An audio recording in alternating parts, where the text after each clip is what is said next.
So this is Probitas. Probitas roughly translates to honest because there is no color, no sugar, no filtration, no additives. It's authentic rum. It's coming from Foursquare Rum Distillery in Barbados and Hampden Estate in Jamaica, two of the most respected distilleries in two of the most iconic rum-making countries in the Caribbean. Probitas is actually the first blended white rum that's been made entirely in the Caribbean by Caribbean peoples. Every other blended white rum that's ever been made has been made by a European company, basically coming in and saying, I want to buy this rum, this rum, this rum, and then blend it together. So this is the first time that two distilleries from two different islands have collaborated on a rum.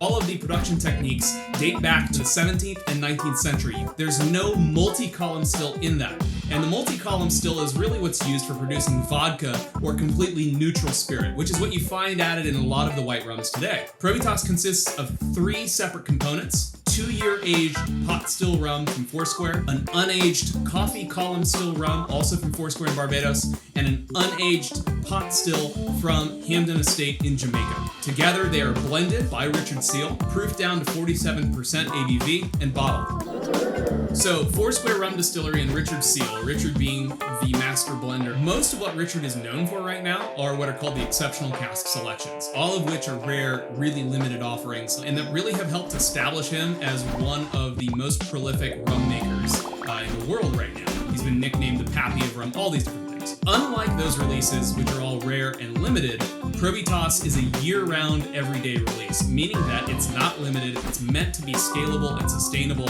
You know that you've got something coming from Richard every day that is going to be available on the shelf. We also like to say that this is a style of rum that would have made your daiquiri in the 1930s. It's when the daiquiri took off, the Cuba Libre, the mojito. All of these cocktails were utilizing the rum that was available at that time. And the technology they had was 17th and 19th century technology. They didn't have the 21st century multi-column. So the rums, and especially the white rums of this era, had appreciable flavor. So you're gonna get more things like tropical fruit, banana notes, better acidity, things that in general make a much better, bolder, flavorful cocktail. So I hope you enjoyed this video, and if you want to learn more about the spirits that Altamar Brands brings in, be sure to visit altamarbrands.com. History, story, all of that.